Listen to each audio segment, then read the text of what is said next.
Chat, what is up, everybody? Welcome back to the stream. It's Monday. We are indulging in just a little bit of mayhem today, because today was, or this weekend, I should say, was actually a huge weekend for Warhammer 40k, and not just any old regular kind of 40k, but Team 40k specifically. We saw one of the largest weekends of Team 40k that we've seen in recent memory. And this includes, unfortunately, my thing's a little bit all over the place here.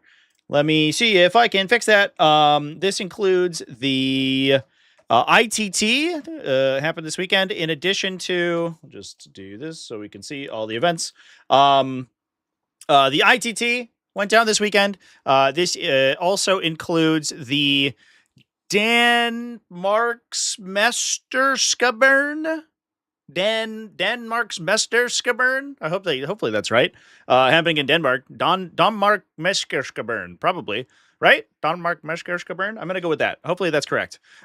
That's 221 players. We also saw there was another one, GTBCN in Barcelona, 270 players. Over close to, I think, over 1,000 players participating in team events, and there were also some other smaller ones going down this weekend as well. So enormous weekend for Team 40k this week, and that's what we're going to be diving into today. Talk about some of the winning lists from that. Excuse me, chat.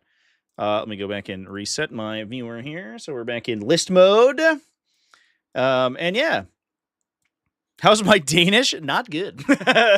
In fact, as you might be able to tell, not good at all. I got some new equipment. I got some wireless headphones, so I won't bump them with my hands, which is exciting. My studio is a horrible mess right now because I spent all weekend building my new streaming computer. It's all plugged in right now, so I'm not going to move it. You can kind of see it at the bottom there. But he's a little guy. He's just a little tiny guy. He's only about this big.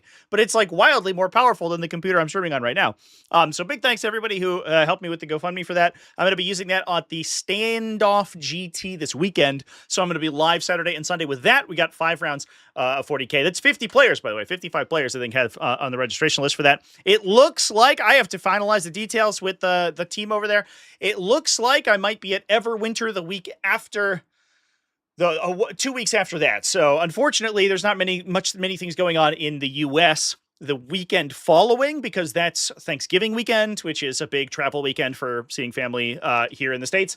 But the weekend after that is going to be the Everwinter Major. That should be a 6-round event, and I believe I'll be streaming that, but I have to clarify. And yeah, so we'll have a lot of streaming coming up for live coverage momentarily. But that's what's going on, chat. Rumors are saying December 11th for next balance and MFM update. I could see that.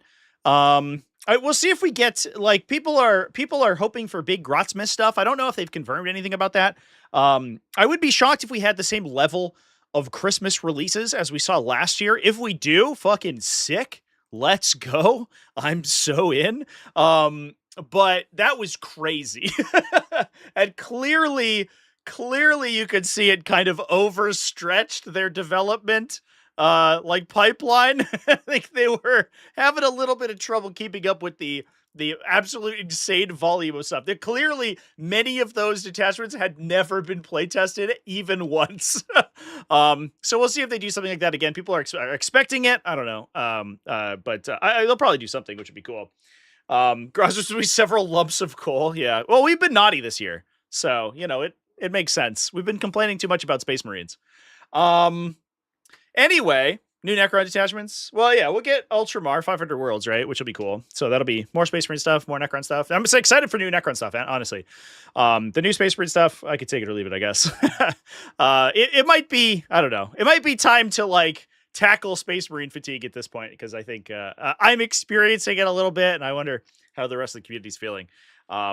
But anyway, yeah, I wanted to give a shout out to our sponsor this week. Captain Con is sponsoring the live stream as well. They're going down the first weekend of February. So that's January 30th to February 2nd, I believe is the dates, in Warwick, Rhode Island. One of my favorite conventions of the entire year.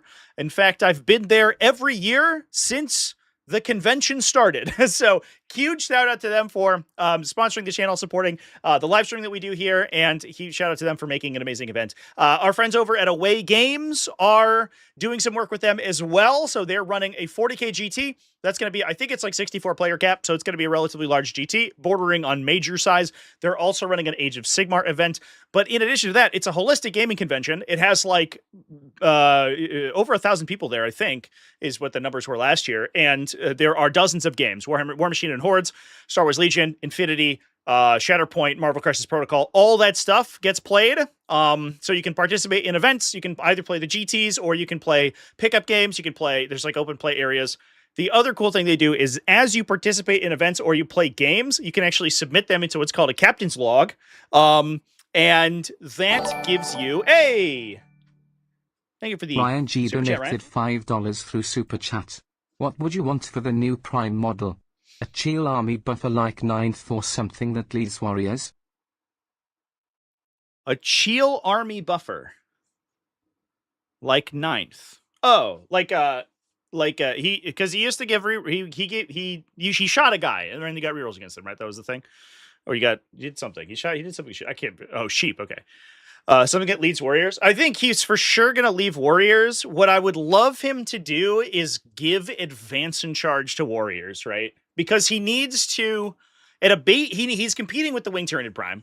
And right now, the warriors are so fucking hard to deliver. I don't know how you're supposed to get that unit to fight an enemy unit without playing Vanguard Onslaught or something. Or like having a unit for like the super late game counterpunch. They're just so fucking slow and big. And they're really easy to kill. So he kind of needs to do everything a little bit. I think he basically, I think if he gave like advance in charge, easy access to advance in charge, maybe a little bit of an offensive buff, sustained hits or something. You know, I don't know, reroll once. Can't do reroll once to wound. They're already twin lanes. It's, I don't know, lethal hits, something stupid.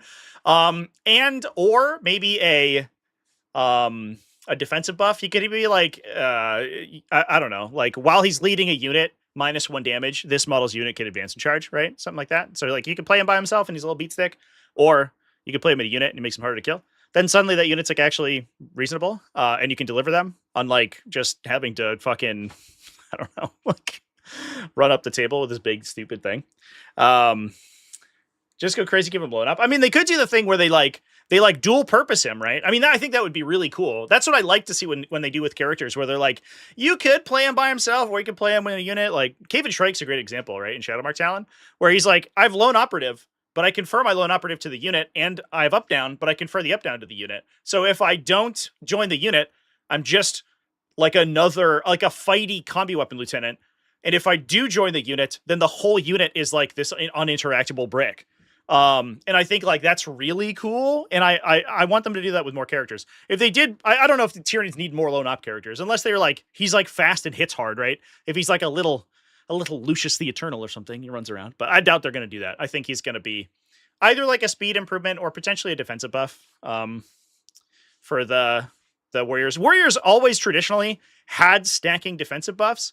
Like their defensive profile was like, for the longest time, basically just a tactical marine. They were +1 wound, but -1 save, which in many cases ended up being very similar statistically.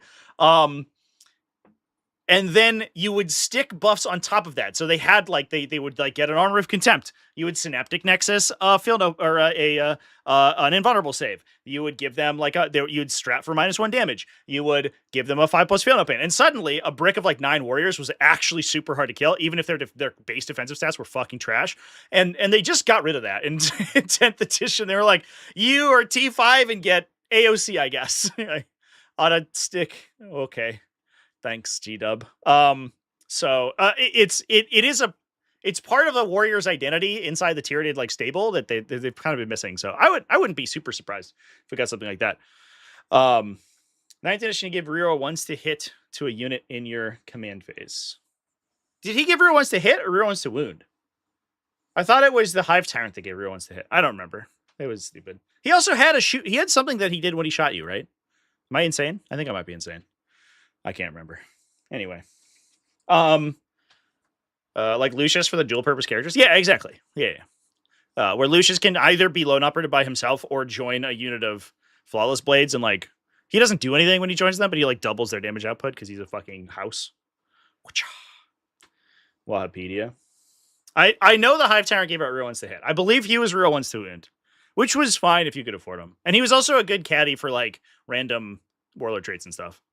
He was good.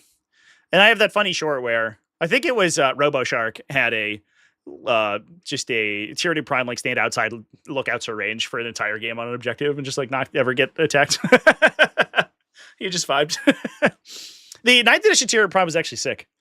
That was a cool profile because you could also, he was a lone operative and he had a good gun. So, or he wasn't lone operative. Everyone was basically lone operative in 9th edition. So you could just take a bunch of them and just shoot people with venom cannons all day, which is kind of sweet. Anyway, chat, let's, wrap up my discussion about Captain Con and then we'll move on to the main topic. Captain Con, when you play in events, you get points to something called the Captain's Log. You can use those you can redeem those for prizes. You can get like miniatures and board games and merch and stuff like that, which is sick. It's really fun. So it encourages you to keep playing for as long as possible. The first year I ever went to, the precursor of Captain Con was called TempleCon. It's a whole lore to it. It was a different convention, but it was a very similar vibe. They used the same thing. I think I was playing War Machine and I played like 22 games in the weekend because I was like, I'm going to grind to get points on my Captain's Log. I was very new to, I was like fairly new. I guess I was comparatively new to miniature gaming. So I was like, I'm just going to learn the game by playing literally 3 days straight, like 20 hours a day, which was insane. Don't do that. But I don't know. It was a good time. I had a fun time. The Tyranid Prime will boost Space Marines. Yeah, for sure. He's insanely cheap. He was cheap, but he was competing with, you have to remember, he was competing with Neurothropes, which were fucking nuts. Absolutely insane data sheet. I cannot believe that was printed. Although it was in comparison to 9th edition, the power level was so different. Well, I have an interesting thread. We'll talk about it, the comparative power level more on Wednesday, I think. I have some interesting discussions to talk about that because I do think that people have forgotten how insane 9th edition was when it came to datasheet power. But let's talk about some team tournament stuff, chat.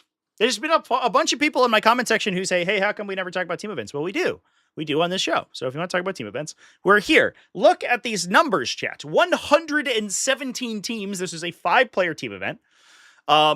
So 579 total registered players, fucking enormous. Who won? Ignite and Try Hard Wargaming. Shout out to Try Hard Wargaming. Big TTS people, by the way. They don't run their events on BCP anymore, unfortunately, so they're ineligible for T5S2 scores. But if you want lots of games online, you can check out the Try Hard Wargaming Discord. And they run events pretty consistently. I think they just basically run one after another. They run like 3-round events and they just kind of cycle them. So they're big events. They only run a couple rounds and then you can just like switch out your list and do a different thing. And they have a pretty, I believe they have a pretty, what's the word? A pretty active like LFG channel as well. So if you want some games, the Try Hard Wargaming Discord rules. Team Ignite won, which is, I believe, typically a lot of the Team England players. Now we have to do this thing with BCP where we custom search for the individual one. Yeah, we have True on there, Boris Mishev, Christopher Radford, Jonathan Slay Johnson, and Lewis Smith. And some pretty expected results. So one trend we've been seeing in team events in this current format is that Emperor's Children are like basically like God's strongest warrior. They have some horrible, very bad. I'm going to zoom in a little bit here so it looks a little bit better. And I'll just move my viewer over so that we can see the actual units. There it is. They have some horrible matchups in singles play, but if you can dodge those, if you're guaranteed to dodge those, because we're playing team format, so we could just try to get them out of things like knights and big super heavy matchups. Like random like Tyranid builds sometimes can like screw them. We watched that at TEO. Then they actually do really well. So it's mostly normal stuff. In this case, we're winning with Coterie of the Conceited, Triple Demon Prince, Triple Lord Exultant, Lord Cacophonous, Lucius the Eternal, a bunch of dudes. Pretty standard. It's basically, we've trimmed enough fat to get down to only the good data sheets. We have 3 of each of the good ones, and then we're leaving the rest at home. That's all we need. We're gonna hold the backline with a Tormentor squad. We're gonna put two Infractor squads in Rhinos, scout the Rhinos up the table, then fill them with Noise Marines, and then follow up with Demon Princes for the late game. And it plays like a Emperor's Children list. We've probably seen this list play 1 trillion times, but it continues to be good, and it's so fast. It plays well into what Chapter 2 2025 trends to do, which is it bleeds your utility units, right? As the game goes on, in the early game, you're forced to move your utility units out to score mid-board secondaries. As you do that against Coterie of the Conceded feeds off those units. It kills that unit, takes a piece from you, scores its own points, right? If it gets like Ares Denial, secure no man's land, storm hostile objective, and you are doing something with a utility unit, they're going to bounce in with a Lord Exalted. They're going to kill your unit, take your objective, score their own points, and then bump their Coterie of the Conceded, or their pledge points. And then as that goes on, once you get towards the late game, they basically double their own damage output if they've done that enough. So they play super aggressively. That tends to score very well in 40k games. Like aggressive sort of board control style lists. They can be a little inconsistent, as we see with this army. In some matchups, it just fucking explodes. But in some cases, also, it does score really highly. So your differential is going to be big in your good matchups, which means it's good for team play. And if you can dodge your bad matchups, then you're off to the races. So yeah, I don't know. Emperor's Children just strong. So that makes a ton of sense.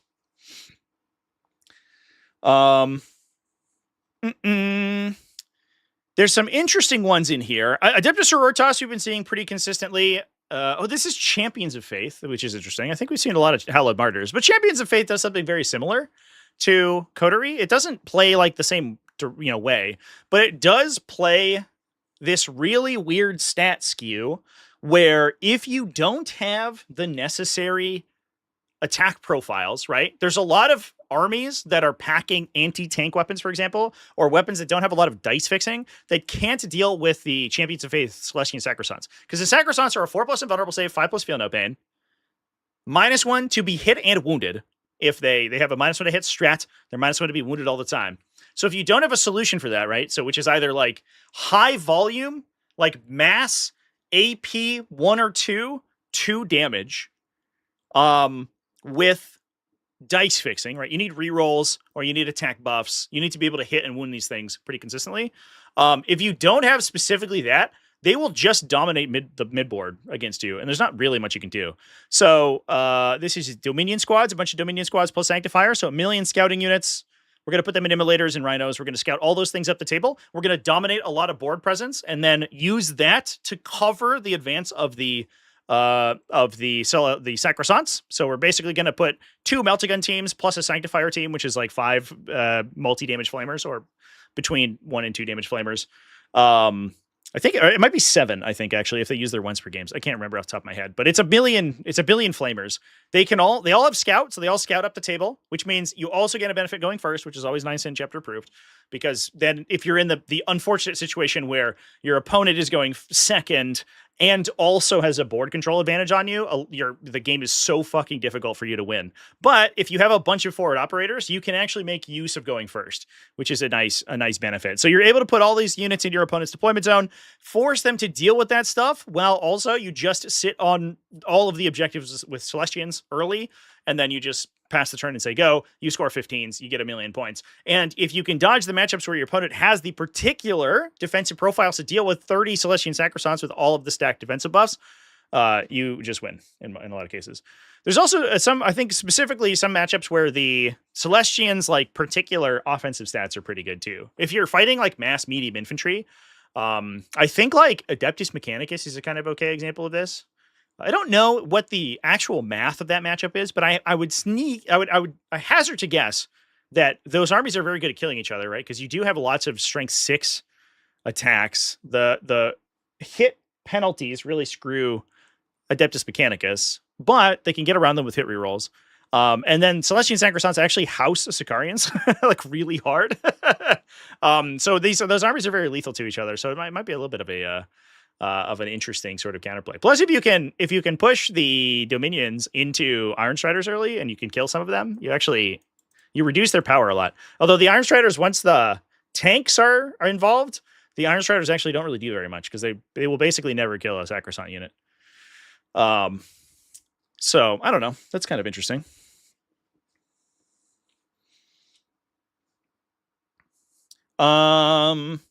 We also, let's see, we got some Tau Empire going on. It is Mont'ka. It seems like singles is gravitating very slowly, which is a change that I very much like. What's up, Kitty?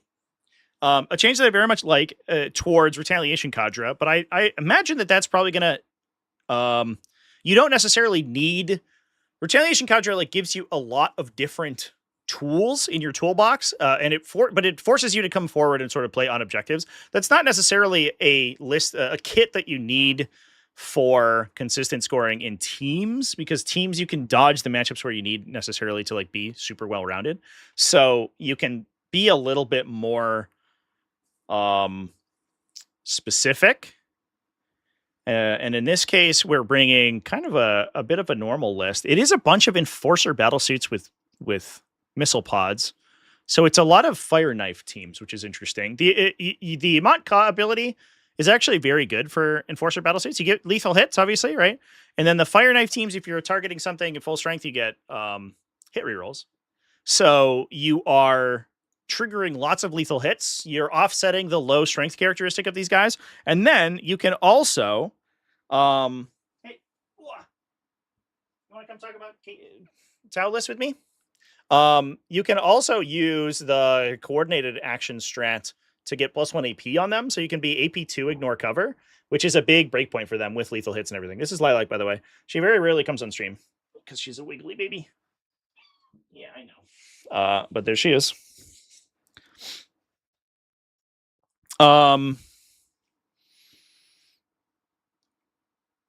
So we can offset the low AP characteristic of the missile pod and the low strength characteristic of the missile pod, and the Enforcer battlesuit being slower than the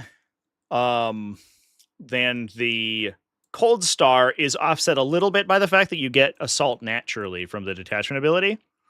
So it actually makes a ton of sense. I'm actually surprised we don't see that combo more often. A lot of times it's missile broadside battlesuits, which is just like a bigger place to put the +1 AP strat. But in this case, just like putting it on 2 Enforcer battlesuit teams is actually allows them to do kind of a lot of damage. They are 200 points each, so they're not cheap, but I do like it. We have an Ethereal Strike Swiftly, so the additional movement characteristic. Strategic Conqueror on one of the Enforcer commanders, so he can get +1 OC on an objective. And then the double Ethereal play is something I've been seeing more and more. Actually, I just played against this on stream last week. It lets you get very consistent command point generation from them. So you're able to play, you're not necessarily forced into playing fixed secondary or tactical secondaries. You could play fixed if you want to, but also because Tau is very good at scoring in the early game, it tends to be like really aggressive with its board control. So you tend to get all your objectives. It lets you fuel all the early games, the Mont'ka strats, which is when you really need the command points. What you don't want to do is like in Mont'ka, get to battle round 3 or 4 and have like 5 CP in the chamber, because you're saving for late game, because you want to burn through all that CP early, because a lot of your strats turn off come battle round 4.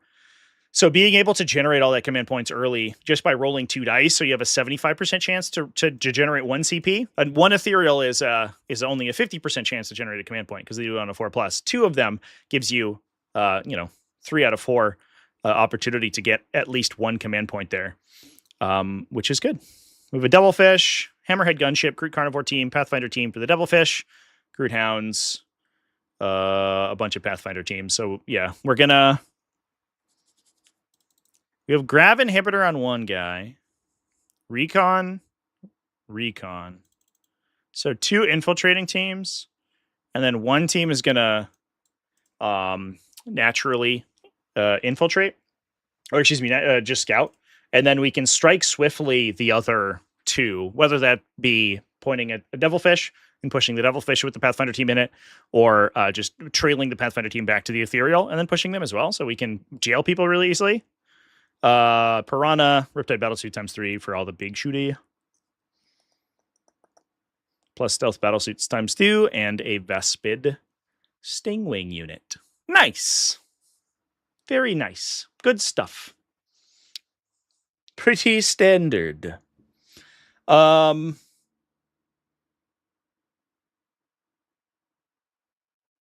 Now, the interesting stuff is Orcs and Black Templars. I do wonder if there's a push towards like more of a horde mode. Sometimes we see World Eaters see some play in these.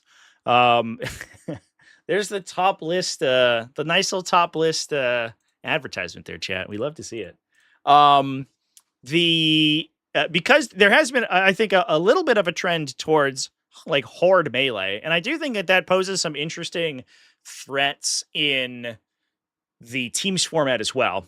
So I'm curious to see what we actually see the build here being. So it's Gladius Task Force, pretty standard. Chaplain Grimaldus, normal stuff. Triple Castellan, double Marshal, Emperor Champion, plus a Combi Lieutenant. It is 20 Assault Intercessors.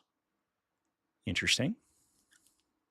Plus 14 Sword Brethren, 2 Repulsor Executioner, 1 Impulsor, 1 Calidus Assassin. Calidus Assassin, I think, is becoming more and more crucial because there's so many ways to disrupt the fight phase.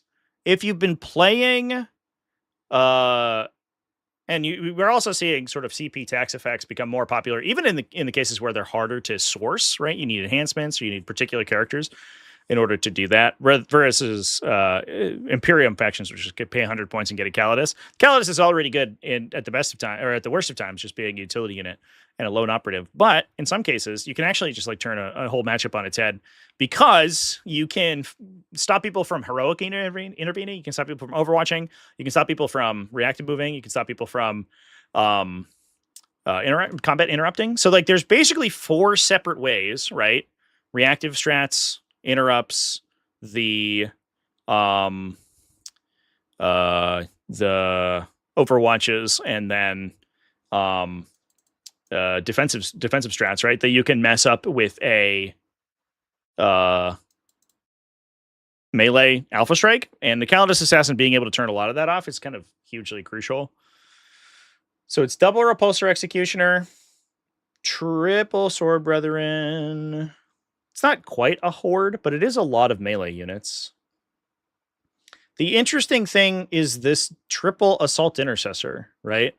So we have Castellan Marshal for 2. Or for we've Castellans for 3, Marshal for 2, Grimaldus for 1 unit, and then we're just rocking. Emperor's Champion for sure goes into one of the Assault Intercessor squads because he gets devastating wounds. And then I think we just have maybe a utility Assault Intercessor squad. I wonder if the arithmetic here is that we have a unit that we can stage midboard. This is UKTC as well. I assume that they played the UKTC terrain. Actually, didn't check.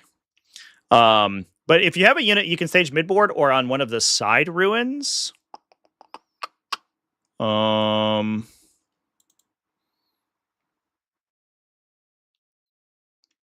not 100% sure.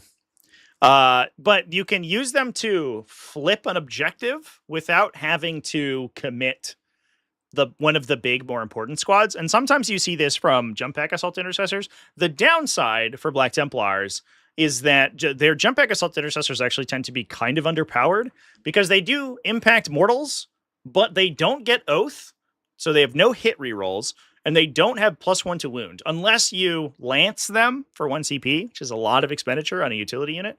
So they're faster, and they get the mortal wounds, but the normal Assault Intercessors get wound rerolls against enemies on objectives, and are OC2. So if you have a unit that's ground pounding, so you can pay the CP in the command phase to Assault Doctrine it, it's not like, it is significantly slower than a Jump Pack unit, but it's not like crazy slower, right? It's an average move of like 10-ish, right? 9.5 just about, versus a normal move of 12. And if you have a spot you can place that unit where you can then run onto an opponent's objective, you can basically use them as a disruption piece once per game. And they're very consistent to kill like 10 like regular dudes. And especially with the +1 to wound into full wound reroll. So you're wounding a lot of things on 3s or 4s, and then wound rerolling everything. As long as you don't get cracked on the hit roll, the assault intercessors are going to do pretty well. The other thing, too, is just having OC2 OBSEC infantry is good, too. Because a lot of times against, like, ranged matchups, you're going to choose the OBSEC Vow, Templar Vow. And so having a unit that can either bail a transport or run on and, like, double pin on an objective, so you can force your opponent to kill multiple units, right? If you force them to kill 2 or 3 infantry units while they're having to deal with reactive moves and armor of contempt, a lot of times, a lot of armies won't be able to quite do that, right? Killing 15 tactical marine bodies plus attached characters in one go is a little bit tough. So having an extra unit that can put OC2 bodies on that objective to make sure that you OBSEC it could actually come into play as well, which is kind of sweet. It was UKTC terrain. Cool. Sounds good. Good to know. Thank you, Chance. I do think there is a thing. If we hop over to the, I'm going to see if I can find the terrain pack.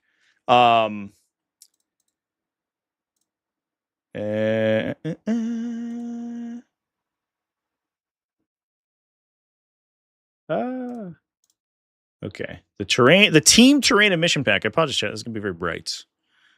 There is a thing where expansion objectives are usually accessible by your opponent from one very particular ruin on UKTC maps, which I've typically noticed,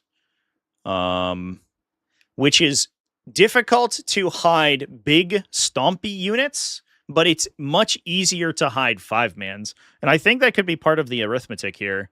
So if we look, right, so round 1, for example, is like this layout. And we notice that there is a little tiny ruin on each side, right? Where this ruin, you can't see my cursor for some reason. Okay. Well, the ruin on the top right, it's invisible. The ruin on the top right and bottom left can hide a bunch of stuff. So you can stage across your opponent's expansion really easily. However, the ruin on the top left and bottom right, top right, bottom left, is the big ruin. And then the little ruins on the other side. Now, that obviously has a big footprint. You can put a relatively sizable infantry unit inside it, but things behind it are potentially accessible through the middle. So or the side, right? Your opponent might be able to cross the line through the back corners and access it. But if you have a 5 model unit, it's almost impossible not to hide that, right? That specifically. Whereas if you put like a big, something like a big tank or a big 10 model unit, that could almost easily be seen. But a smaller 5-man unit could hide there, and then you could push up. That's pretty consistent on UKTC. It opens up a lot of really interesting sort of little plays like that. Another example here is like the top left and bottom right ruins, where there are lines you can cross if you have to deploy backwards with your army because the ruin's not entirely inside your deployment zone. So there could be lines the opponent can access you through the middle, right? If you cross the skinny ruins in the center with something beefy, you can draw a couple of lines sort of into that ruin, or at least kind of along the line of that ruin, and get line of sight to larger units that are trying to hide behind it. But a little 5-man that's tucked in against the wall is in no way going to be able to be seen, and that lets you stage to push the expansion objective really easily. So I think having like little tiny utility units like that is little tiny disruption sort of offensive units like that don't necessarily need a lot of speed, right? Because you're not very far away from that objective. You're only about 12 inches if you start behind that little ruin on the top left or the bottom right. So you don't need a jump pack unit to do that. You just need a ground pounding unit with access to advance and charge. And then, as soon as your opponent puts something on the objective, they immediately spring in and they kill it with full wound rerolls. Which makes sense. I don't know. I like it. I think it's cool. UKTC is way more infantry favored. I don't think necessarily. It is. It's not as much as WTC. I played a game on WTC maps for a team event last week, chat, and it was just brutal. It was absolutely brutal.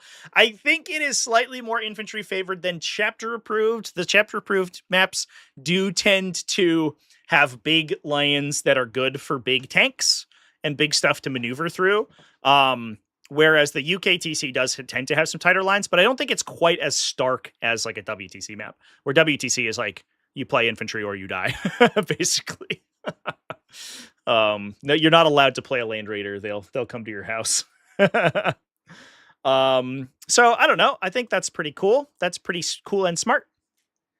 Let's also talk about orcs, because that is an interesting one. So in terms of sort of melee hordes getting played, we do have a war horde here. Brian, Christopher Radford, Timu, Brian Sipe over here. Brian Sipe, another very prolific orc player from UK, is running Big Mac with Follow Me, Gaskell Thraka, Double War Boss, Boss Snickrot, and Boys. I do think that it's double Battle Wagon, Break a Boys, a billion Flash Kits. Holy shit. Okay. The nice thing about Flash Kits in War Horde in specific is that like they still have a Choppa, so they hit as hard as a boy, which is above average for what is normally like a shooty unit, right? And so in War Horde, like on Wog turn, maybe you Unbridled Carnage, you get some sustained hits. The Flash Kits are actually pretty good at mopping up lighter infantry and shooting at the same time. So they kind of can fulfill both roles, right? It's like you're upcharging for a boy squad and you trade the extra points and which is boys, regular boys. They're like 85. So you do pay almost twice as much for a Flash Kit, but you get twice as many wounds. And you trade the OBSEC and the OC, but you get a big gun, right? And then if you don't necessarily need the big 20 mans, you need them to be able to go into transports. The Flash Kits do make sense at that point. That's, I think, one thing that people forget about a lot of times is like a Flash Kit is an orc with a big gun, but he's still an orc. And so he like gets wogged on and then gets the War Horde detached ability. And then, you know, maybe it she spends a strat or doesn't or whatever. And then still just like kills 5 Space Marines when they charge, because they still have just a billion AP1 attacks. He's still an orc with a big stick just beating you. Boop. They're +1 attack, +1 strength. Oh, are they higher strength than regular boys? I actually did not know that. I thought they were the same. I knew they had more attacks, right? Because they're base 4. Oh, they are strength 5. Oh, shit. That's even better than I gave them credit for. Hot damn. Yeah. They are an extra strength over a regular boy. I guess because they're like knob bodies, right? All the knobs are basically strength 10. That's great. Good call out, chat. Yeah. Definitely an underrated part of the Flash Kits kit. Because you normally like, okay, we're going to shoot 1,000,000 times. We're going to shoot a 5-model, utility squad. And we're going to kill it from range without having to commit. But then late game, they come in and they just, I don't know, they just dome like 5 Space Marines on the head. Because I guess like, they're swinging 40 times. If you don't Armor of Contempt, they're just going to straight kill you. And they're basically hitting on 2s because they have sustains, which is like mathematically the same, right? And so, yeah, they go crazy. Double Gretchen. Play Commando Squad for utility plus double knobs. No trucks, right? Didn't play any trucks. Just battle wagons. Fair enough, I guess. I guess case in point, we're not necessarily that much more infantry favored because we're going all big, big battle wagons. But a nice thing about orcs I think in general, but also in the teams event specifically. I mean, it is almost certainly specific to teams events. A nice thing about orcs is that they can play so aggressive and they can put so many objective control characteristics on the middle of the table on Wog turn that they will almost always score well. The correct play against orcs is to like move, block, and disrupt them early game and wait for them to Wog. But that means that you yourself, as the defending player against an orc player, is not really scoring, and the orc player is scoring. So 90% of the time, the way an orc matchup goes is that early game is a skirmish, then the orcs push, they drive the score up super hard, and then you counter push and table them, and you drive the score back down. But that almost 100% of the time, unless the orc player just either plays way too aggressively or just gets fucking rolled, is that the score's like a 10-10, like every time. It ends up being pretty close because like at any point, right, they could just like Wog and put 40 OC plus Gasgul onto like strung across 2 objectives. And so they're just like, I'm going to zero out the objectives. You have to play around this threat the whole game, because otherwise I'm just going to like dome something really important and you're going to lose. And then there's just a million little units everywhere, right? There's breakup boys, there's flash kits, there's sometimes tank bustas on every objective, and now you have to sort of churn through and deal with all these individual models, especially considering the flash kits are actually kind of tanky, right? The T5 with 2 wins each. So I think Orks do have I guess like kind of similarly to a lot of the other matchups we talked about today, Orks do have a special attribute in teams where, while they are not necessarily very consistent in singles events, right? We've been seeing really bad results from Orks recently because they do get counter pushed and then they lose at the end game, right? However, that's actually an attribute in teams because suddenly the differential score is not that high and you're actually feeling just fine. So they can go into a lot of matchups and just do okay.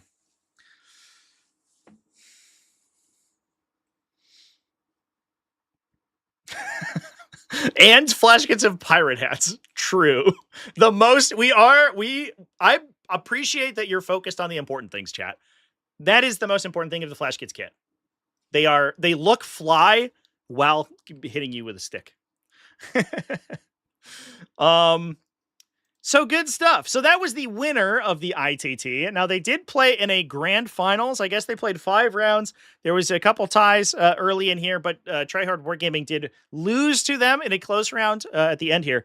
I want to mention too that I do think that some of the lists in this particular lineup are being played a little bit more. Okay. Are a little bit more well-rounded, or like trying to be played a little bit more well-rounded than we see from 8-player team events, because it is a 5-player team event. So we do have a lot of those matchup or those armies that can play into a variety of matchups and only have a couple of really bad ones they're trying to avoid, because unlike an 8-player team event where you can take some very, very specific factions, you have a little bit less control over how you're going to or where your matchups are going to go, because it's only 5 players. You don't necessarily have that extra player selection step where you can try to maneuver yourself into good matchups. So you want to take a lot of matchups that are relatively well-rounded.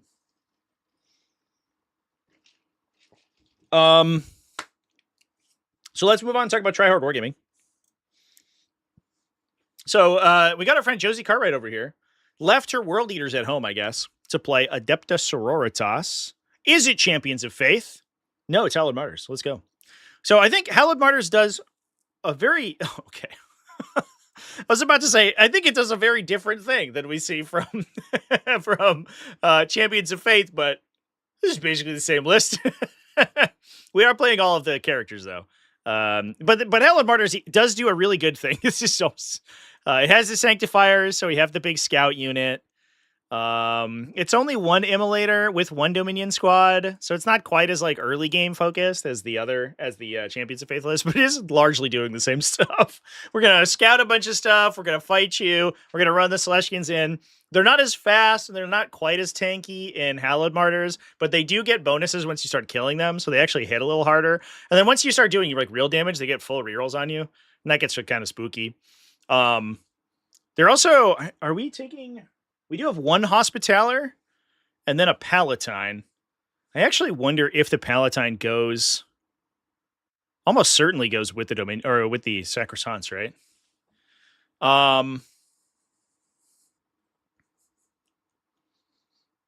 So it's Demonifuge, so we can do the Rapid Ingress, Heroic Intervention, Suffering and Sacrifice sort of wombo combo, where you can get Ephriel Stern in engagement with something, force them to attack her. She swings first, hits them for damage, forces them to attack her, dies, respawns, and then just does it again. So she can basically block out something that would come in and try to really like do a ton of damage to the Sacrosancts. So you can protect them quite a bit with her in the loop there, especially if you position well around it. We have Junith Eruita for CP Generation, Morven Vol, St. Celestine. You have an attachment for St. Celestine, or she's just vibing? She's probably just vibing. There's a Zephyrim squad she could go with. does make her really annoying to kill because she can eat a Gemini Superior early. So it's basically 7 wounds on a Zephyrim unit, and then if you don't kill them, they come back. A Saintly Example Canoness to go run and do stuff and then die and then give you a bunch of Miracle Dice. 1 Hospitaller, 1 Ministorum Priest, and a Palatine. There's a bunch of actual reasonable attachments for these Sacrosants because the Ministorum Priest could also join them. But sometimes we also see the Palatine just like hopping in with like a unit of Dominions or something.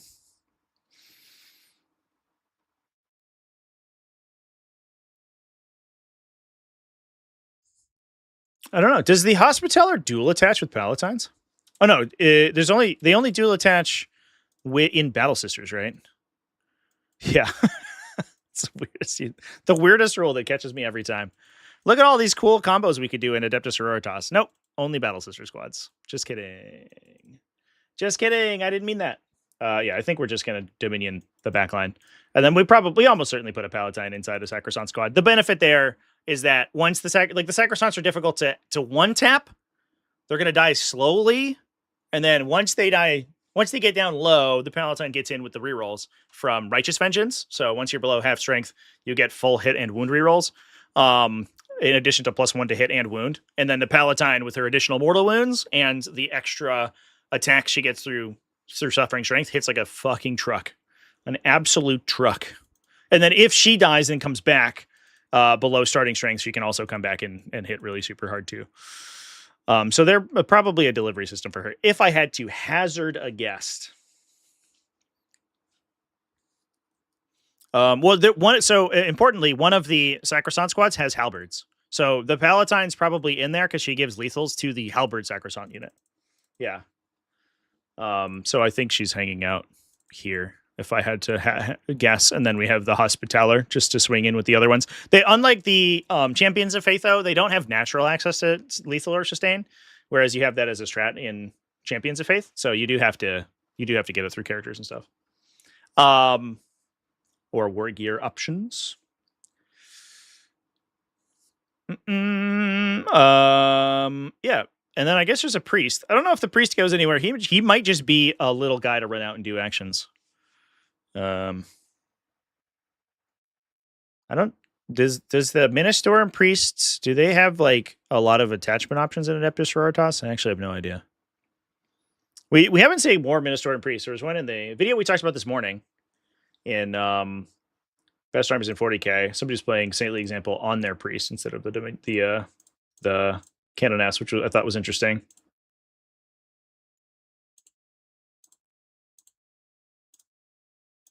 Battle Sisters, Dominions. Not really a huge reason to attach him to Dominions. Honestly, because they don't really fight. Right? Dominions are like just bad at fighting. So he's probably just hanging out by himself.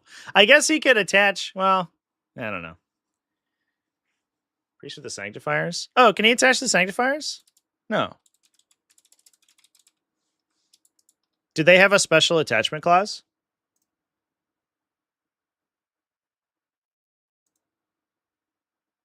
Oh, yeah, they do.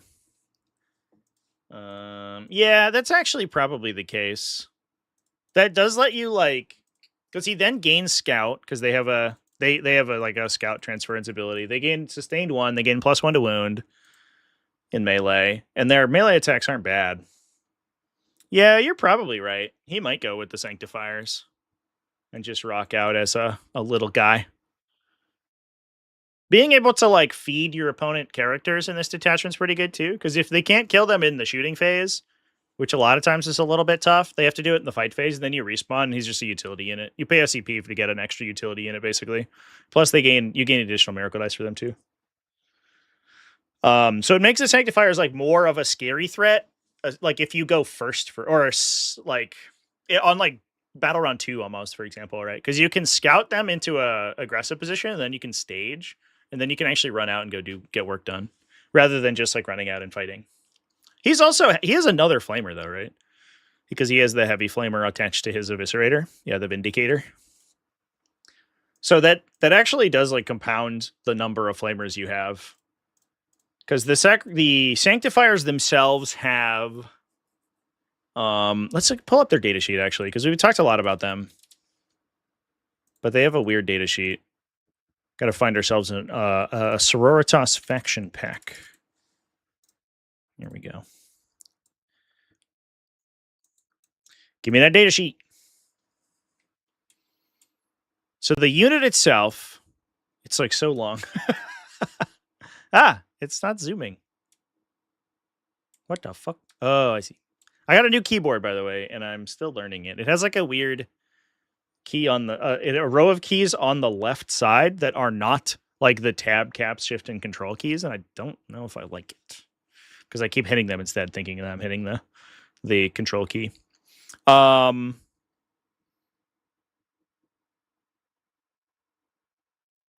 naturally, they have a Ministorum Flamer.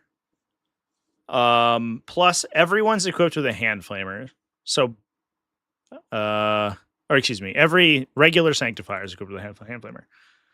You can replace a plasma gun with a holy fire, which I think is the brazier, right?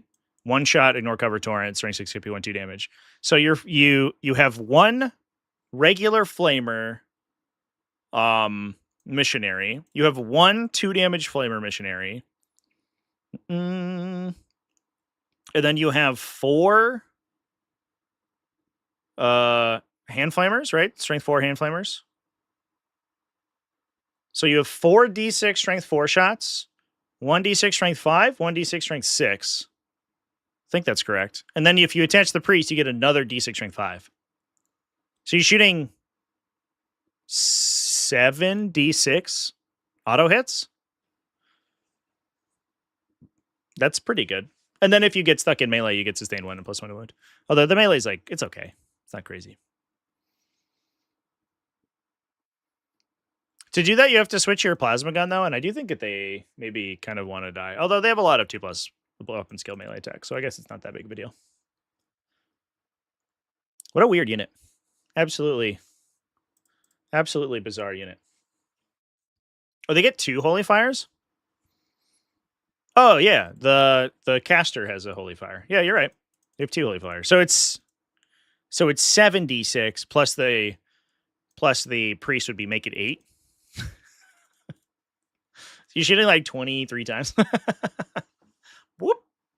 Just rip a unit off the table. See ya. Get out of here. And then if they can do that and then charge, right, they can do basically 2 for 1. That feels good.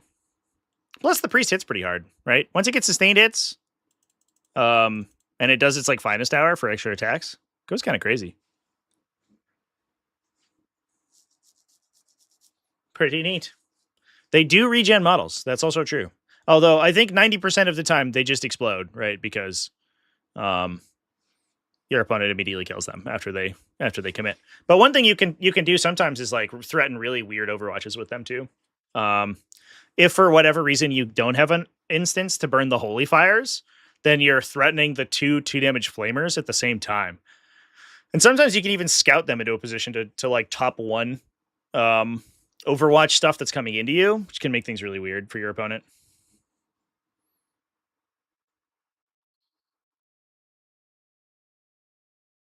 Wild chat.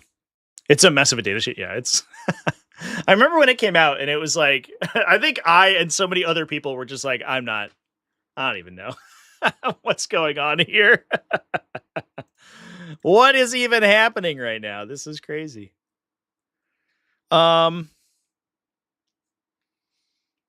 Yeah, anyway. The other thing, too, is like all the scouts is kind of synergistic with the Retributor squads as well, because you're basically forcing your opponent to deal with them early. Assuming you're getting the scout off with the transports, you're potentially putting 4 units in your opponent's face that all kind of require different things to deal with them. And that means that the Retributor squads really like turn on round 2 or 3 once you've lost those units.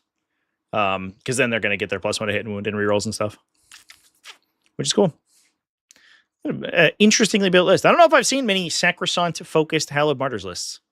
A lot of times it's, I don't know, more of the like lighter utility stuff. But it does make a lot of sense. Because Sacrosancts are going to die, but they're not going to die quickly. And that's exactly what you want in Hallowed Martyrs. Is you want your units to take a bunch of damage and then barely survive. And then like basically full power and do 1 trillion damage back. So neat. Good stuff.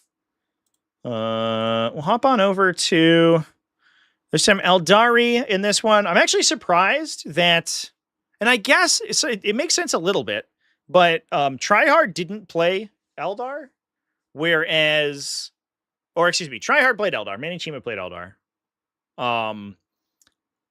Whereas the Ignite team did not, but a lot of their lists were naturally advantaged into Eldar, right? Because they had a lot of like high pressure, aggressive lists that could push really hard and didn't really like have to interact with their anti-ranged attack stuff. For example, like I think the Orc list is a good example, right? Like a lot of those, like the flash kit units with a full brick of flash kits, you're likely to one tap a lot of the what's the word? The aspect warrior units, but you don't have to, you don't have to take multiple activations to kill them. So if you can one tap them, the reactive move doesn't matter.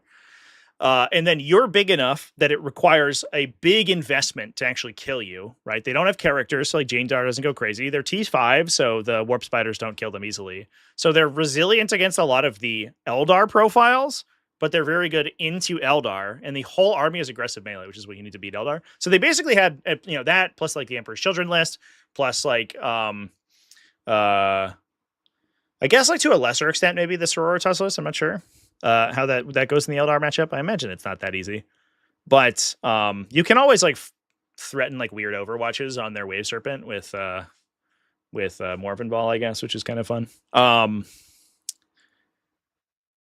They have a lot of play into Eldari, and they, I guess, just didn't see the need to actually play them themselves. I bet too, like the Gladius Task Force, like Marine build, actually is kind of interesting there too.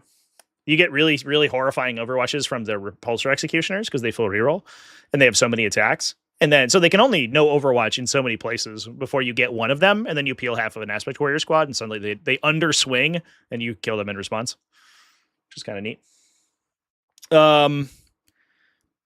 Pierre Alexandre Hughes Daly, Hughes Nally, was playing Shadowmark Talon. It's the Shadowmark Talon build. Good stuff. With Eighth and Sean and all the friends. It's pretty normal. This one feels very much like 5 independently good lists. It feels a little bit more like Ignite had more of a constructed team, because it felt like a lot of their lists were very specific to the team format. This does feel like 5 lists that are just good, right? The Sisters list, pretty good. I will say Hallowed Martyrs probably, especially with a lot of board control, probably has some additional impact in the team format, because it's very good at scoring, at denying your opponent scores just by constantly keeping its units alive. And running up secondary scores and holding down primary with regenerating characters and things like that. But I don't know necessarily if it was like built specifically for team format. The Eldar and the Space Marine lists are just singles lists. And to an extent, especially if you're like Manichima, you can basically play out the game, assuming that you're probably going to have an advantage with a regular list, right? In 90% of matchups, and you can also try to dodge the matchups where your opponent is very well suited to beat Eldar, which gives you even better matchups later on. We have a Mont'ka list as well. It's very similar. It's one Farsight team with Strike Swiftly. We like that combo. One Enforcer Commander. An Ethereal, Strategic Conqueror on the Ethereal Pathfinder team. It's very similar to the one we saw previously. A little different. There's a Crew Tax Rider, one Fire Knife Battlesuit team, one Ghost Kill Battlesuit. Interesting. But that's the big difference. I guess it's more Devilfish and the Ghost Kill up, but it's down that whole Crisis team. That second Crisis team. The other thing, too, to note is that the Stealth Battlesuits on... And I should have noted this when I was talking previously about Tau lists, is that I think Well, we did see like Wolf Scout see some play. It seems like Tau players are reticent to push for the new Stealth Battlesuit datasheet to be used, because it is just like dramatically worse. Lower points per model, but you're required to take 5s, and their datasheet is worse because you don't have as many support system options on the Battlesuit team leader. So the entire weekend basically was playing with old Battlesuit rules, which I guess I understand. People were excited about the new Space Marine stuff, but not so much the new Tau stuff. Last but certainly not least, Sam Nash playing Halo Scree Battleclade. I think it's just the Halo. Oh, it's a Corpuscari list. Let's go. Sick. Tech Priest Manipulus with inloaded lethality. I don't even know what that is. It's +3 attacks and +1 damage in melee. So it makes him hit really hard. That's wild. But there's no Sanctified Ordnance. Whoa. That said, the Corpuscari Electropriest are just like phenomenal by themselves. And I guess that's where that guy's attaching, right? Yeah, there's no other really good attachment options. But I guess like they have to move within 12 inches. They're probably assault anyway. They're disembarking a transport more often than not. So like just being able, you don't necessarily need to get the extra range on them. And just having a dude who, like, if you kill the unit, which the unit's like, it's not easy to kill, but it's not going to immediately die, especially if you stealth it. So it doesn't take like too much damage from like incidental shooting. You know, you might be forced to charge, and then this guy gets to hit you really hard. Plus, it's a nice points filler. That's cool. It's a combat manipulus. What is the manipulus's offensive profile? Important to note. So he's base 4 attacks, 6-1-2. So he goes to 7 attacks, 6-1-3. Yeah, it's +3 attacks, +1 damage. 7 attacks. That's such a weird profile. 6-1-3. But it's like low AP, but every hit you get through is a ton of damage. That's fun. That's a fun little guy. And then he's going to give lethal hits to the unit. He gives them their 4+ invulnerable save, so they're a little tough to kill. Again, you can like stack that with stealth potentially. And then you can pay the CP for enhanced critical hits. They can go to AP 1. And they are strength 5, sustained hits 2, and you can give them full rerolls as well, I believe, because of the Call's buff. So they're 3 shots each. They go to I guess if you turn on Protector Imperative, that's what you're playing. They can be hitting on 2s, which means that you are incentivized to full reroll. I think you're already incentivized to full reroll even on 3s if you're lethal plus sustain 2. But strength 5 AP 1 damage. You're shooting 30 times. Assuming you're +1 to hit, because you have the hit bonus active, then you are averaging, it's like 5 sustains, you reroll 25 dice, you get 4 more sustains, and like, what is that? Like 18 regular hits. So it's like 30 shots, 36 hits plus 9 auto wounds. And then because you come out of a Scorpius Dune Rider, you're also full rerolling your wound rolls. So then you're handing your opponent another, what did we say? Like 36 hits. And assuming you're winning, even if you're winning on 6s, right? You're still handing them like 12 saves. If you're winning on 5s, you're handing them like 18 or 19 or something. So you're basically like on T9 or worse, you're handing your opponent like 25 to 30 saves a lot of times. It is only AP 1. But for the expenditure of 1 command point, that's like fucking wild. And it's obviously Call's ability.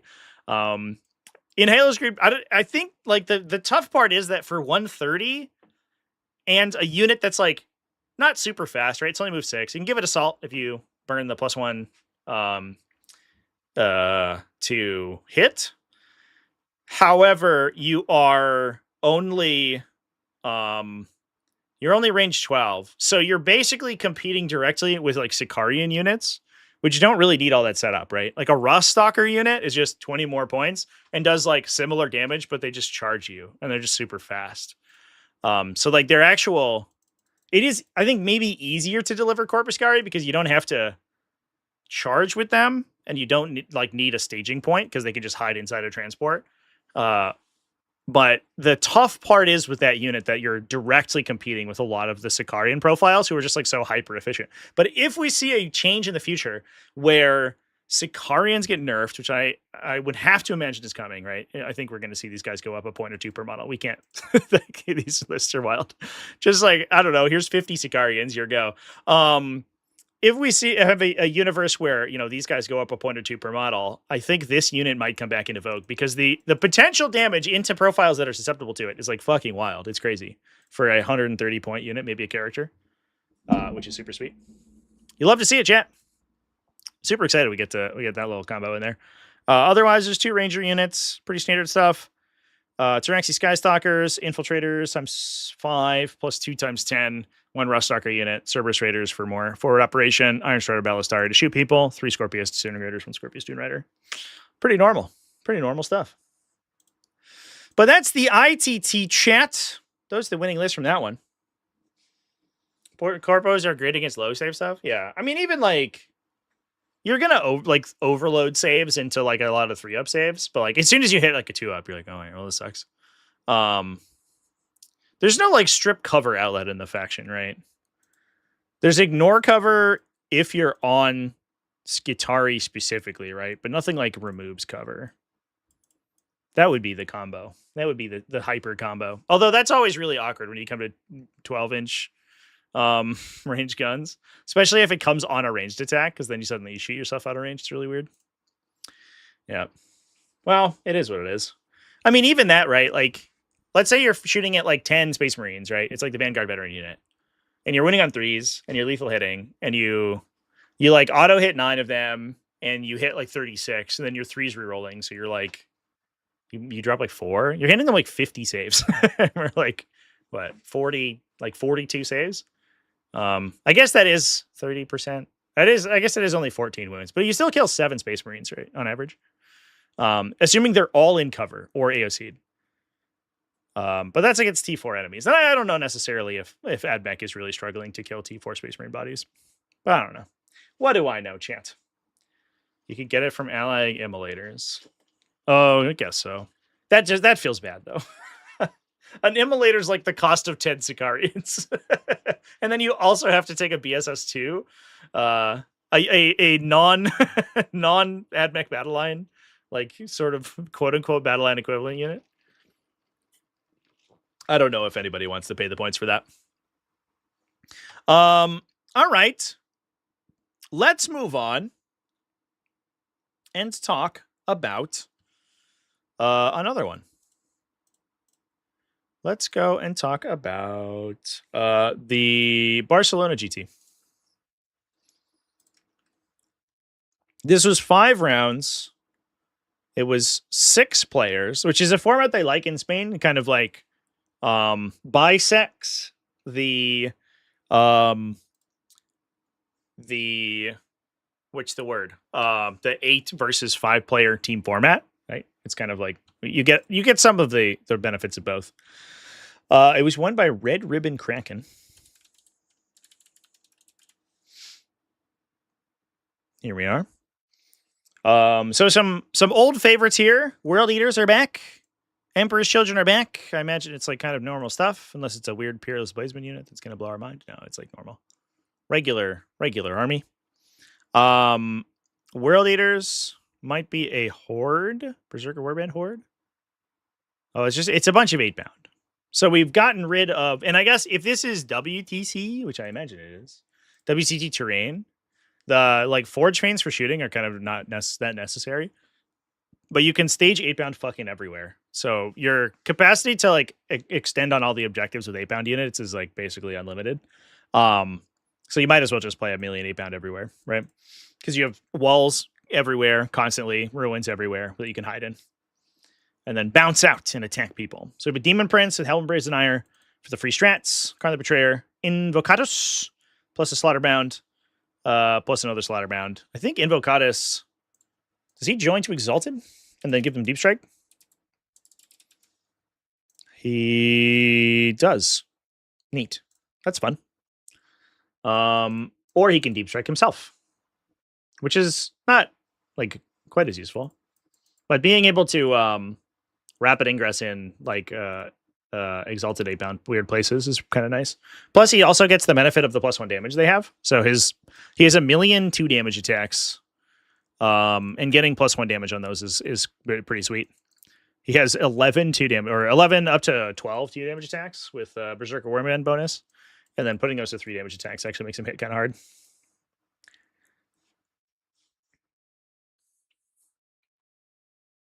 Shouldn't it be 6.5 player teams? For sure. What is a half of a player in this context? Is it like, does one guy have to play 1,000 points, or is it like you play with a child? You get 6 normal people and then 1 8-year-old. You can just throw him to bad matchups. He's like, "Mommy, I don't know how to play Warhammer 40,000." You're like, "It's fine." It's fine, buddy. Just play against the knight player. We don't want to deal with him. That would actually be like kind of fascinating if you were required to take a player with a massive handicap, and kind of part of the competition is like either you put your best player in that seat, you put all your resources to making sure your 8-year-old can score a 10-10, right? He knows how to get 1 point back from a bad matchup, or whether you just say fuck it and you try to win all your other games even harder. Can't reach the table. You get Murphy from RoboCop.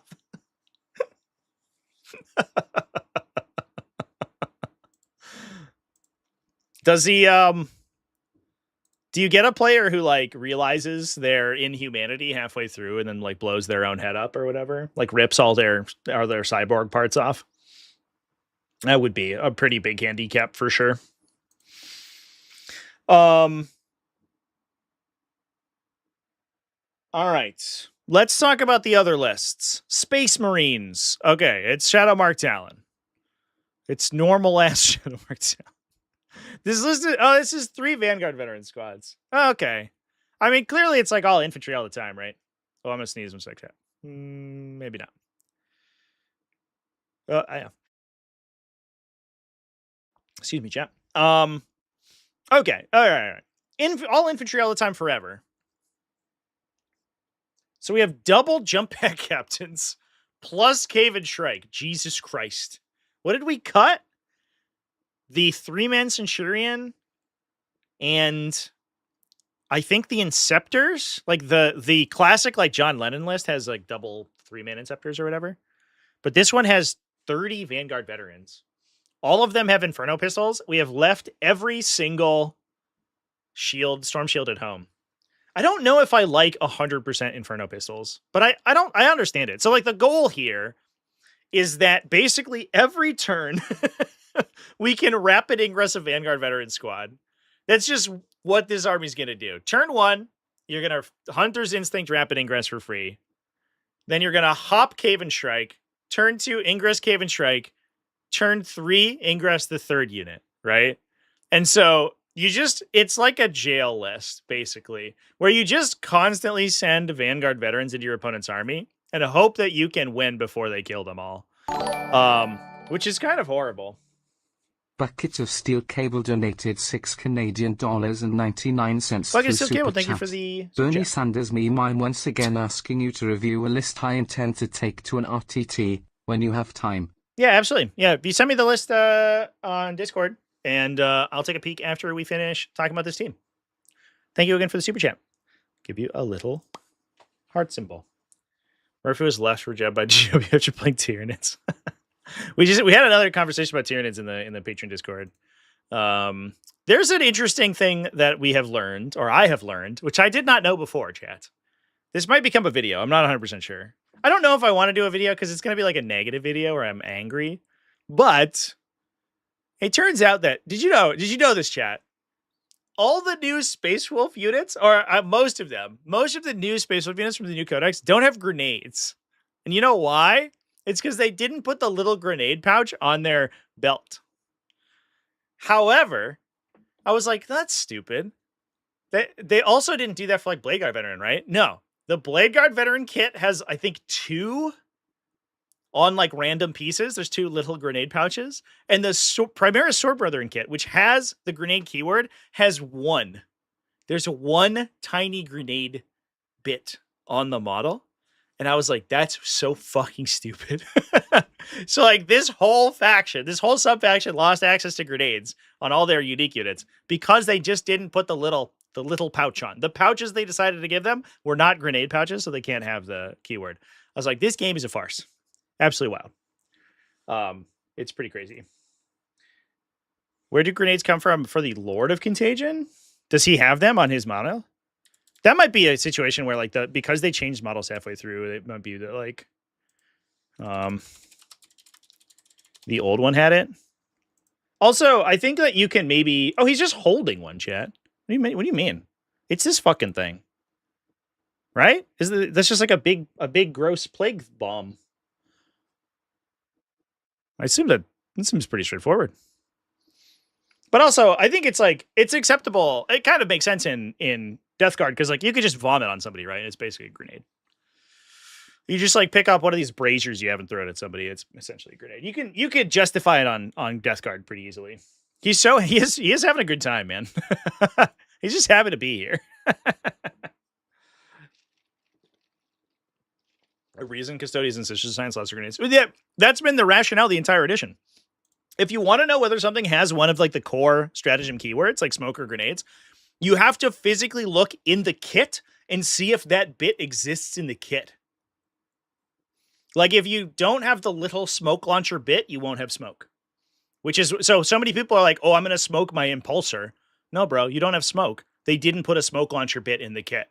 Whereas, like, some of the other Primaris vehicles do, some of the Dreadnoughts do. It's just random, right? It's like, I don't want to talk about it that much.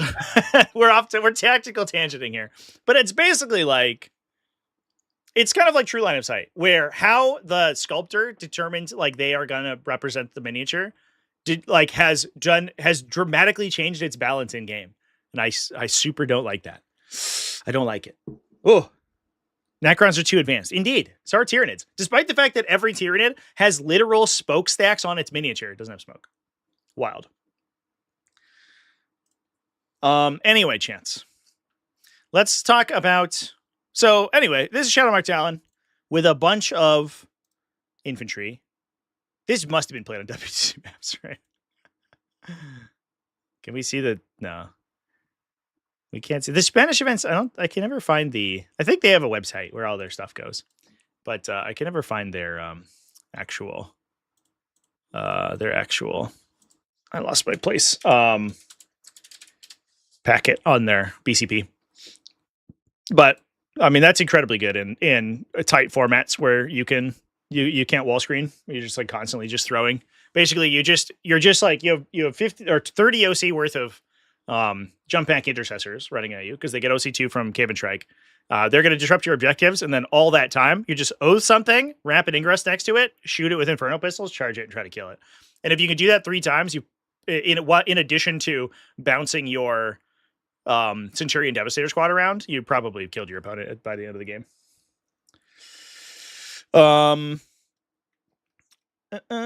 Death Guard, Virulent Victorian,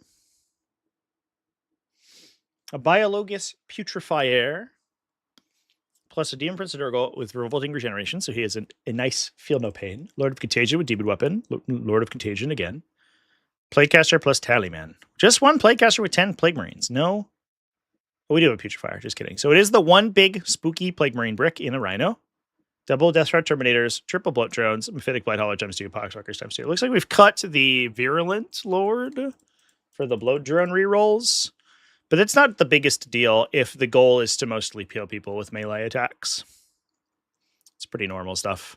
This, again, kind of feels like a team that was built as a bunch of singles lists. Eldaris playing Aspect Hosts. It certainly is one of the Aspect Host lists of all time. Oh, it's 30 Swooping Hawks, actually. That's interesting. Once the 10-mans got nerfed, I was surprised to see Swooping Hawks still played in 30s, but I mean, the unit's still kind of crazy good, right? They do so much damage. They go 17 inches, potentially advance. They still do grenade drops on the advance, which I kind of feel... I'm not sure if they should do. But there's so many other things that don't trigger on advances. It's kind of weird that Swooping Hawks do specifically. But they move like 20 inches, and then they bomb you with grenades, and then they shoot you 36 times with lethal hit shots that whoever wants to hit. It's a lot. And then Warp Spiders. So these guys will just, like, basically attrition you down until you explode. This is almost the list that Prospero played for a while. I think it just cut what do you call it? It cut Dark Reapers for more utility was the only difference. But if you're not sure if the line of sights are tight, then the Dark Reapers don't have a lot of utility. If the terrain's really strong. And then World Eaters, which we talked about, which was 1 million Exalted 8-bound. Yeah, so this one feels so I guess the interesting thing to take away here. Oh, demons. There's a whole demon list. My favorite faction, we didn't even talk about it. Oh, it's Shadow Legion. So it's a Fade Thirster, 1 Nurgling squad, 1 Beast of Nurgle squad, 1 Fiend unit. The cool thing about the Fiends is that, and I looked this up when I played them actually in Shadow Legion, is that they are immune to Overwatch in this detachment, which is so randomly strong because demons have otherwise basically no answer to Overwatch besides like trying to tax it with Kairos or something. A lot of times they just eat it. So like, you want Overwatch, you fucking Overwatch. But with Fiends, suddenly they can prevent you from like Overwatching the Fade Thirster on the charge phase, right? Because you can just like go in with the Fiends and tag the unit, and then the Fade Thirster gets to go in. So they're not only like a pretty solid utility unit, right? They're individually very fast. They're move 12. They're beasts, so they go through walls. And they're kind of tanky because they have 4 wounds each. And then they're 2 damage devastating wounds in melee as well. So randomly they can punch up into a bunch of stuff. But then also they can give you this, like, in some instances, you hit like a Land Raider Redeemer that which would normally just rock your shit, and you suddenly have a silver bullet against it, which I think is underrated. We've got Fleshhounds, we've got double Screamers, so the -1 to hit, and then we can regenerate them. Double Accursed Cultists. Do we have Dark Communes for them? We do. Double Dark Communes. One of them's got the 9-inch Scout. Double Occultist Mob. So it's kind of a jail, actually. Again, infantry focused. We're all infantry all the time, yeah, for tight terrain. But you get to scout the first Accursed Cultist unit. You can probably hit your opponent top of 1 because you can scout them 9 and then advance and charge. So you're moving, probably like somewhere around like 18 to 20 inches top of 1 and then just charging into your opponent. So you could try to pin them and jail them top of the first turn if they don't have infiltrators to stop you, or if they do, you just kill the infiltrators and then try to absorb the midboard. And then behind that, you get to run all these Screamers. You're staging a second Accursed Cultist unit to do it round 2. And then all the Screamers here, you can, what's the name of the strat to regenerate guys? It's like Flesh Meld or something. You can regenerate models back to those units. It is expensive. Death Denied, excuse me. Oh, it's not expensive. There's another. It must be the Nurgle one that's I'm thinking of, which is 2 CP, I think, which regenerates a model back to the unit. It's 1 CP to bring back a Screamer. So, and because they're only 6 mans, they always get 1x1 coherency. So if you can find a spot where you can put a Screamer unit next to an objective but out of line of sight, your opponent kind of has to commit pretty hard into them to kill that first model because they're -1 to be hit in a 4+ invuln save. So sometimes they just tank really hard, right, if they spike up.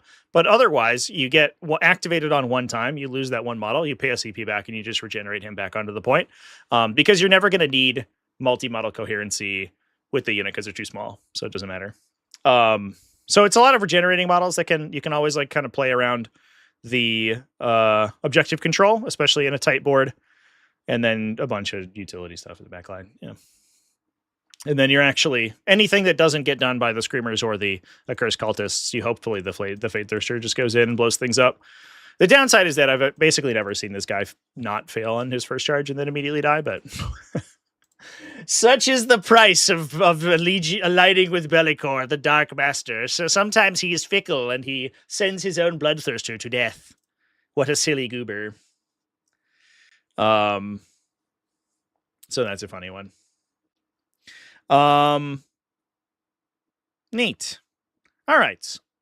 Bucket, did you send me your list? Congratulations to Red Ribbon Kraken for winning that event. Let's see if we can take a look at some. Oh, you didn't. Okay. Oh, just kidding. It took a while to upload. It didn't give me any updates. Let's talk about it. The technology we discovered is that if we do use Notepad, it's actually much better than using another app. For this, let's not remove all of my old notepads. Cool. Whoop. Oh, well, that doesn't look very good. Here we go. Oh, it's so small. Become larger. So here's what Bucket wants to play at an I.T.T coming up. Awakened Dynasty Necrons, Illuminor Siras, Imatech the Stormlord. So it's Awakened Dynasty, so we're going to regenerate stuff. Translocation Overlord with Nebula Realm. Plasmancer, Scorpic Lord, Technomancer. One Enagic Dermal Bond, Scorpic Lord. One Veil, Scorpic Lord. I don't know if I'm super into the Veil on the Scorpic Lord itself, because it doesn't strat reserve you. So you're basically just like, assuming that this guy's attaching into a unit. Oh, it's cut off. Let's try to fix that. Which it looks like he is, yeah. I don't know if I'm a huge fan of the Veil Scorpic Lord, because you're basically like, you're either set, you're kind of wearing on a sleeve what that guy's going to be doing. Because essentially either you're going to try to bang a 9-inch charge, which is like super not a great strategy, or you're just going to set him up for next turn and your opponent gets to deal with it, right? So either we're like taking a unit which we're purposely going to take a whole turn off and do nothing with, and probably take most of the game off, and you're going to be spending like 250 points or so to have a unit that's just like not really doing that much, or we're just going to go for like a coin flip to win, which I don't think I super love, especially in this detachment, which tends to play like the Necrons in general, and Awakened Dynasty more notably, wants to play kind of cagey and consistently. I don't know if you want to go for like crazy plays with them. So I don't dislike the Scorpic Lord himself, but I don't know if I like Veil of Darkness there. What you could do, because what I assume we're doing, we have Wraiths. Okay. So we don't have another attachment for the Translocation Immortal unit. So I assume we're doing Translocation Shroud on the Immortals. What we could do is, if you could find points for a Chronomancer, that Immortal unit actually gets horrifying with Veil of Darkness. How many points is he? 65. Is there something we could cut? Is there points left over in this list? No. Don't know if there's an easy cut. Because the benefit there is that you get this unit, like the unit already is relatively useful, right? Because the Translocation Overlord makes them kind of fast, so they can bounce around. And then anytime your opponent leaves something open, you can always Veil, drop, shoot, and scoot, and just take their objective, right? With 20 OC. So as soon as it forces them to either 6-inch screen their whole back line, or you just take their home objective with this like kind of annoying to kill unit. So that's if your heart's like set on the Immortal unit, I think that's where I would play it. You could also, I guess, like the Translocation Shroud is cool. Because he gives you the auto 6 advance, so they're kind of fast. I think I'm like in on this. Oh, you have a Plasmancer for them. I'm sorry. You have a Plasmancer. So you could just be putting the Veil of Darkness on the Plasmancer. I totally missed that guy. I think the Chronomancer tech is cool. It doesn't do as much damage, because obviously the goal is that we're going to shoot and get a bunch of sustains on critical 5s and then wound reroll and blow something up. So like you're going for more damage, but the Veil of Darkness tech like always sort of gives you the opportunity to just bounce them to somewhere weird and cut weird lines of sight with them. I would switch this over to here, I think, is what I would do. Or play Chronomancer. I like a Chronomancer personally instead of the Plasmancer, I think. It also gives you the opportunity to use them early. So you can like run out and shoot something. You don't get critical 5s, but you can always then just hide behind a building, and you never have to expose the unit. Or at least you never have to expose the unit past where you can just reanimate them. Whereas the Plasmancer unit, once you're committed, you're there. And if your opponent just counterattacks and blows you up, then you're just dead. Which is like, obviously you can try to play around that and you can cut with lines and stuff, but the Chronomancer gives you more sustain there. That's the biggest thing that I would do. I also think it's worth considering putting the Nether Realm on the Technomancer to make the Wraith unit tougher. I think that's personal preference. The Wraith units are certainly going to take more punishment, so you're going to get more use out of it. But obviously, the Netherrealm Casket makes it easier to keep the 10 Immortals alive, which is always a little bit shaky when we're considering like whether we can reanimate them or not, right? Sometimes your opponent just like spikes up a bunch of damage and one-shots them, and you're like, well, this sucks. So having a stealth there to drop a couple attacks helps. But otherwise, I think I like the list quite a bit.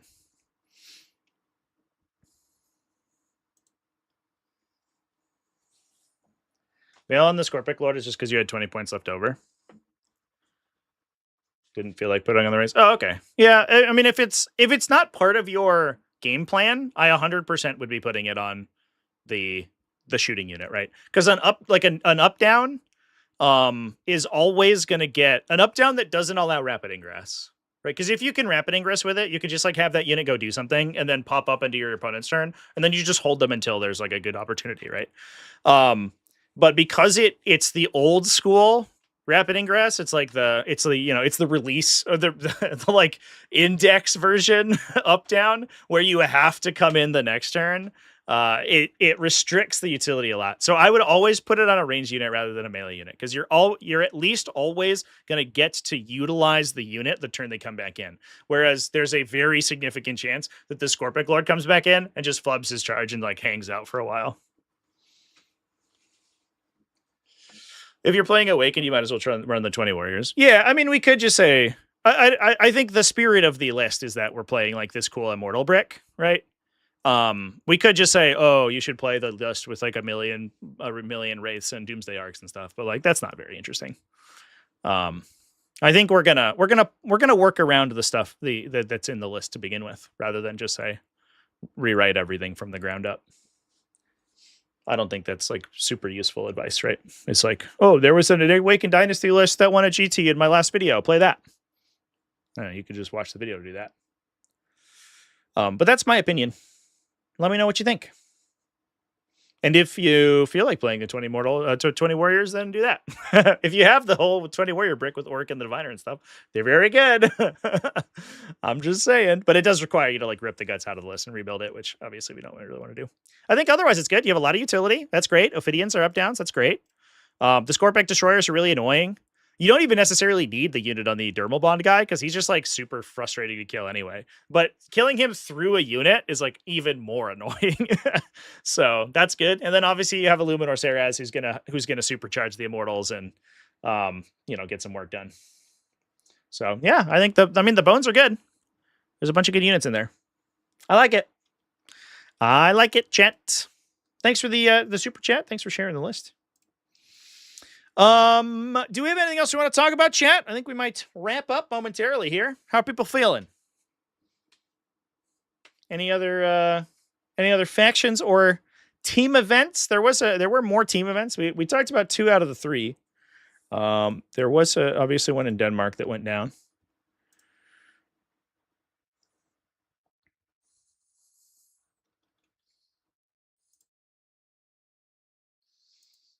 That one's a little tougher to call because it ended up being a big tie.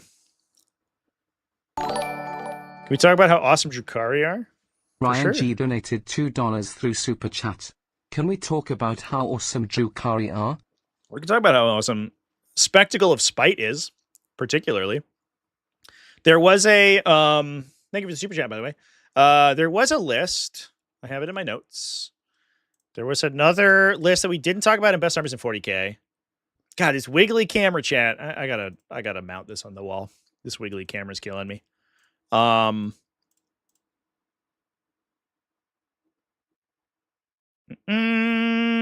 the Warp Storm GT that I didn't talk about in Best Armies, but it did go 5-0 at a GT. Kaloyan Lawsonoff went 5-0 with Drukhari. It was differential scoring. Oopsies. Hello.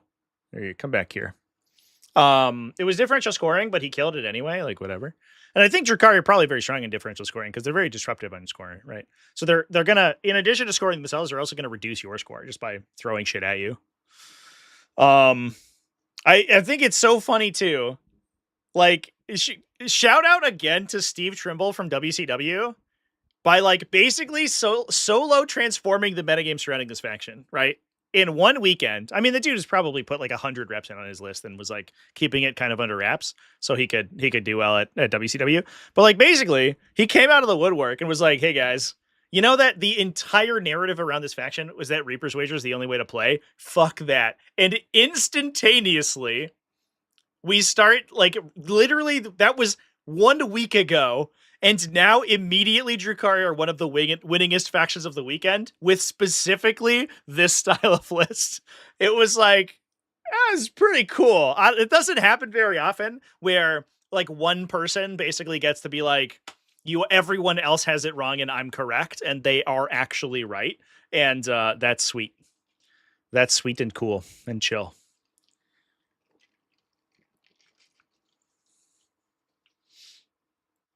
Didn't think of Veil of Darkness on a Plasmancer.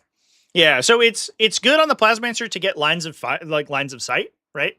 It's super good on a Chronomancer. So if you wanted to like tinker with it a little bit and switch him for a Chronomancer, I think you'll find that unit is actually kind of nuts.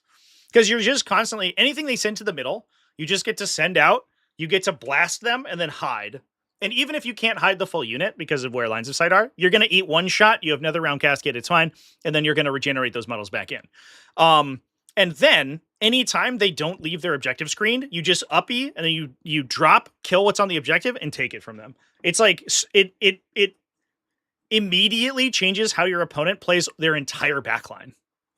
Because they constantly have to be over screening their backline. It's actually really, really, really good.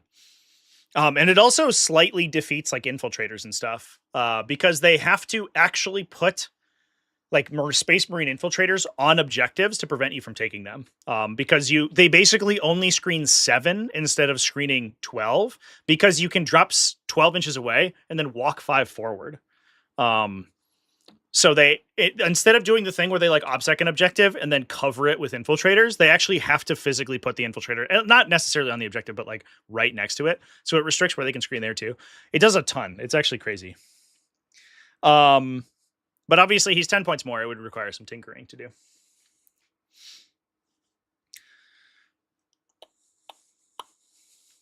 Told by a certain YouTuber that Drukhari wouldn't do well. I know. And to be fair, chat, in my defense, Reaper's Wager sucked. Reaper's Wager didn't do shit. It was this unknown Drukhari build that's really cool and fun that did incredibly well.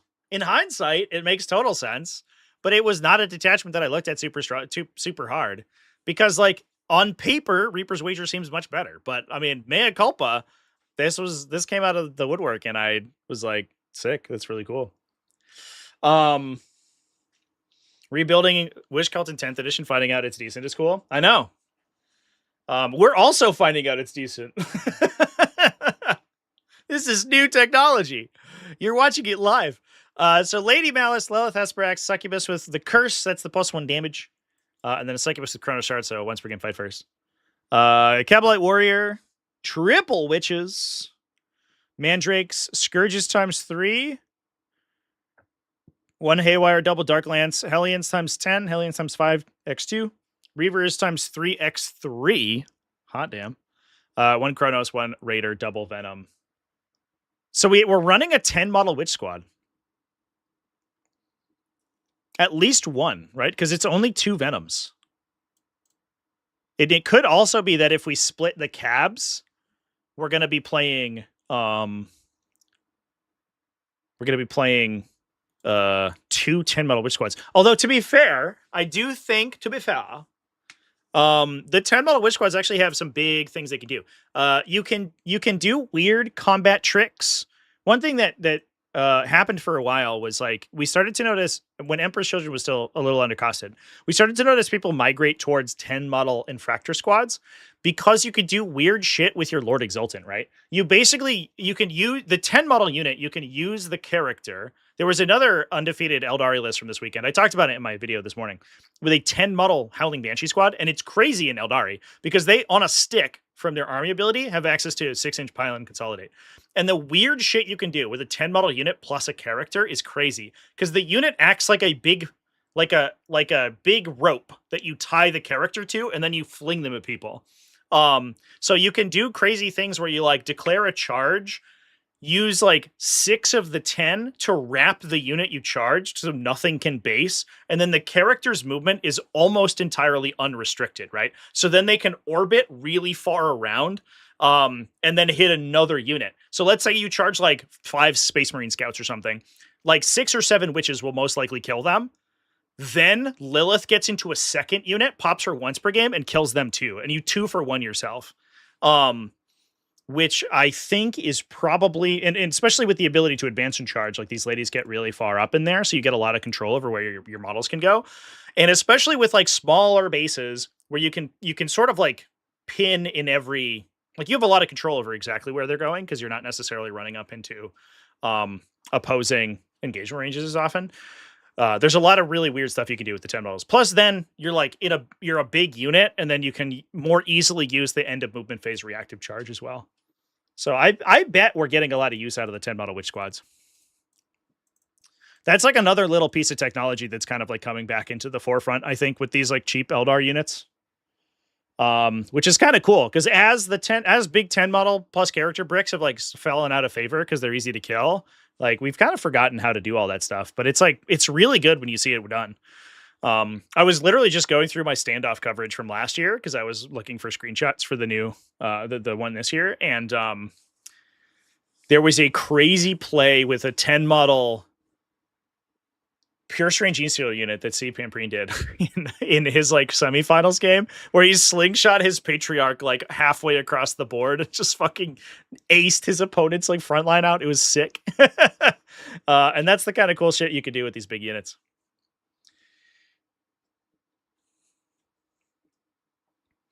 As long as the list avoids knights. Yeah, knights is super tough for sure. I mean, you have like a little bit of damage. It's not great damage though, to be fair.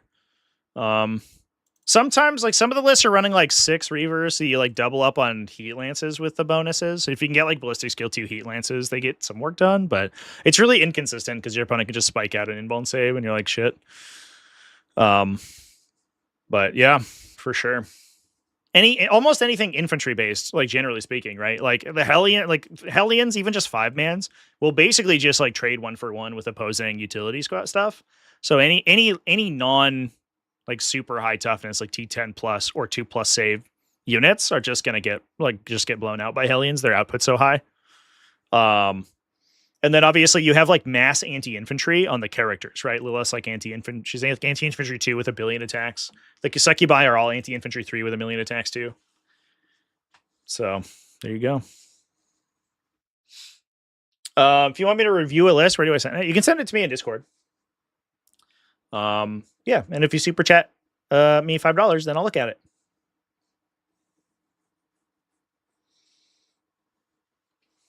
Moves to the middle and threatens the charge reactive. Yeah.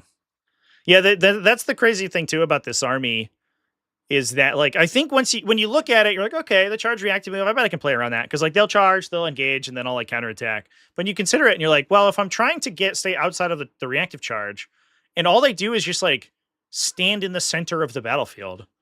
Like, I just can't go near the objective. So even if I kill you, let's say I kill you with a gun, then I just haven't gotten the objective. So I've taken a piece from you, but I haven't actually gained any ground. And now you don't even have to go to the middle anymore. And if you push up to me, they can reactive charge again anyway. It's actually like wild when you think about it. The power of that strat.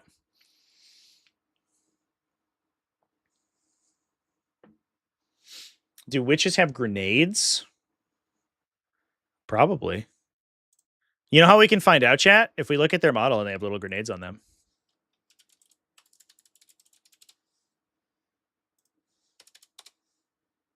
Oh. I was looking up in Warhammer Community for some reason. I was like, how come I can't find witches? Did they get discontinued? Oh. Oh, it's kind of hard to tell because they have